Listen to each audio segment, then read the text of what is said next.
Eat it, Smithy. And that's it. The final star piece. That's all we need to do, ladies and gentlemen. Actually, no. No.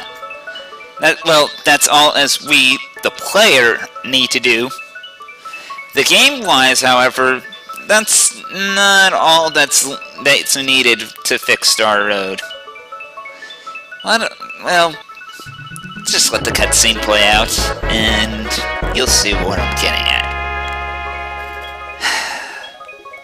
Can't believe how far we've come. For me, it's been an interesting, I'd say, month. For you, it's going to be a little bit longer, but overall, it's been a joy. But we'll get to that when the credits roll, because we've got all the time in the world to talk then. Why are the stars coming down now? No problem, Gino. I mean, it's the least we could do to help. Yep. Well, is it back to normal? Seems like there's something missing on our end. Like you. How do you know so much about Star Road? Could it be that you are a piece of Star Road itself? Could it be that you are the glue that makes the Star Road actually work?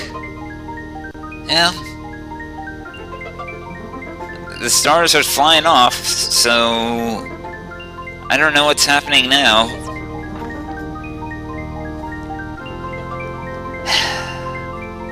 So long, Gino. Whatever that beam of light is doing, it means you're going off to a better place. And we get stuck with a lousy ragdoll. Damn. Gaz is probably going to want that back, right? Even though he's a complete jerk. And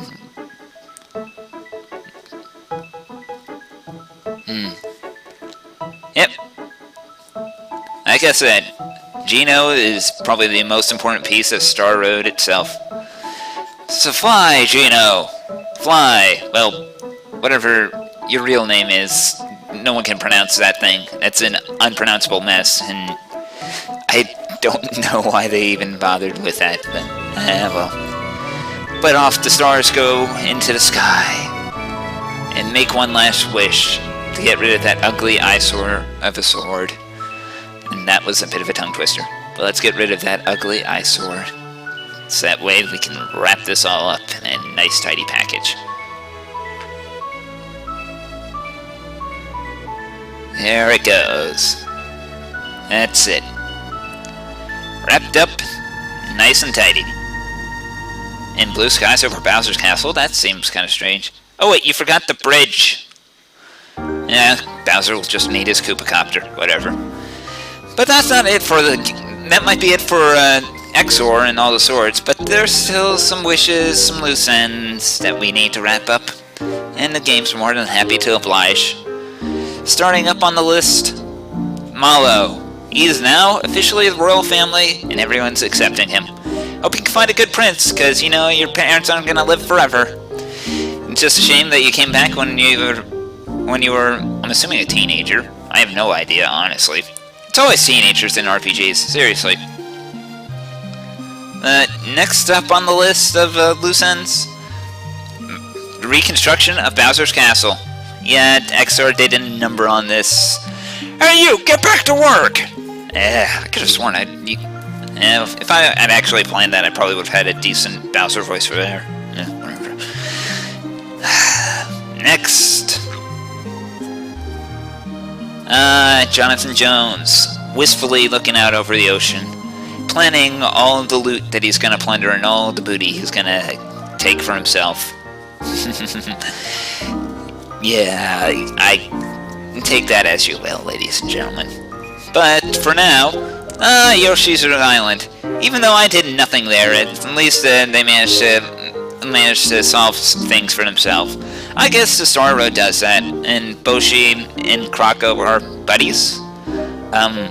Okay, I'll just accept that. They were original characters and we never heard from them again, thank God. even though he would be a good Yoshi for Wario, I guess. I don't know. Toofsky, showing off his greatest and latest composition to the whole crowd. Hope you can find luck in classical music. I've never been one for it myself. More of a rock and roll type. Whatever.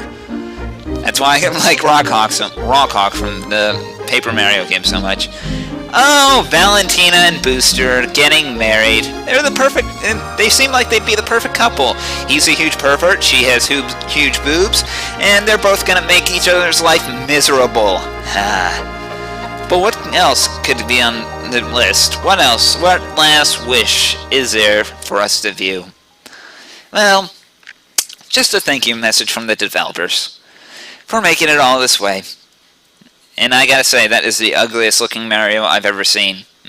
Well, I'll give it a pass. I mean, the rest of the game, graphics in the rest of this game are beautiful.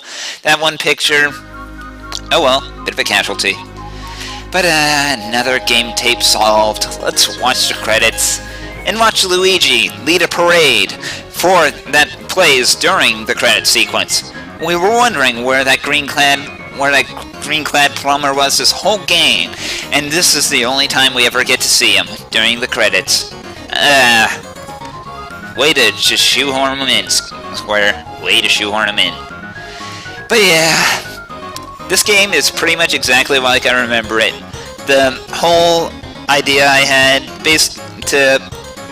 for that whole community playthrough and to document all my playing along for that community playthrough and just enjoying what comes out of it. You know, it was a good idea for me to document it. I know that there are probably tons of Super Mario RPG Let's Plays out there, and there's probably nothing unique among that this one has done. And I will admit, you know, probably not. I guess if I wanted to make myself stand out, this wasn't the way to do it. But you know, it was interesting to go back and see this. It was, you know, this was a great game in my childhood. It still holds up. I still enjoy it. And I'm glad that all this had managed to go through. That all this, it still stands the test of time as probably one of the, it was the first, as one of many great Mario RPGs. The original Paper Mario, probably not so much, but this one still holds up. Thousand Year Door, still love it. All the Mario and Luigi games I'm still in love with. This, I'm just saying, folks, I am just joyful that I could play through this again, and it was as great as I imagined it. And I even managed to beat QX after I don't know how many failures. I've had one successful attempt before this Let's Play, one, and I still don't even know how I did it. Also, I was also quite shocked that see that new Bowser breathe fire? Why the hell didn't they do that? Give him a fire breathing ability. That was one gripe I had with Bowser's, the spells that Bowser learned. He doesn't learn like a mass fire breathing ability that hits everyone. Whatever. But yeah, this game still holds up. It's still one of the greatest RPGs that I've played. It still brings back fond memories. I will admit though, I didn't play Chrono Trigger until the remake, and I've never played a Final Fantasy other than Tactics Advance, so probably some parts of that would have held up much better if I had. I'll probably pick it up on Virtual Console. Final Fantasy 3 or 6 or whichever number you want to call it by did hit the Virtual Console recently, so I'm kind of itching to pick that up. The sun. Well, at least the sunset doesn't stop the parade. But you know, it's such a great game, and if you haven't picked it up yourself, I would recommend it. I mean, it is on the Wii Virtual Console. I didn't use that for this, because, well, I don't have a way to capture video from my consoles. It's a sad bit of shame, but, oh well. It happens. But, you know, this game's, like I said, I can't really think of too much else to say. This game still stands the test of time. it's probably the first Mario RPG. It definitely takes and if it wasn't for this, we wouldn't have all the funny Mario RPGs that followed. I mean, this game pretty much defined what the Mario RPG was supposed to be. It's supposed to be witty. It's supposed to have a combat system that actually relied on your reflexes, because well, if you ever played a Mario game, reflexes were an important part of that. Shigeru Miyamoto, the man responsible for my entire childhood, ladies and gentlemen. I do not know if I had not played... I'm serious, folks. I was playing games at the age of 2 with Super Mario Brothers. If it wasn't for him, I don't know where I'd be. But, yeah. This game is a joy. Pick it up on the Virtual Console if you can. I went a different route because, well, it would be easier to record that way.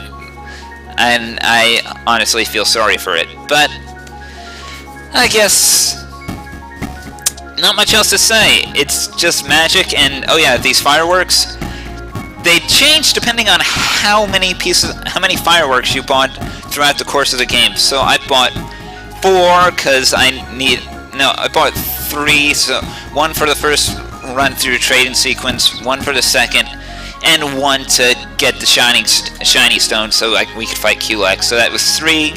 And for that, we get a flower, which I guess if traditionally you'd want a star, but considering this game and how much flowers were important, I think that turns out for the better. But yeah, there's not much else to say. I could just as easily wrap it up here, but one nice thing about the ending screen, I do kind of actually realize something about the credits. They don't credit anyone on the English team at all. I mean, what about all the hard folks who did the translation? Was Woosley involved? I have no idea. But I'll wrap it up here, so until next series, ladies and gentlemen, I'm Dave. May you wish upon a star. And enjoy the little bit of Mario music that wraps us up. And take care.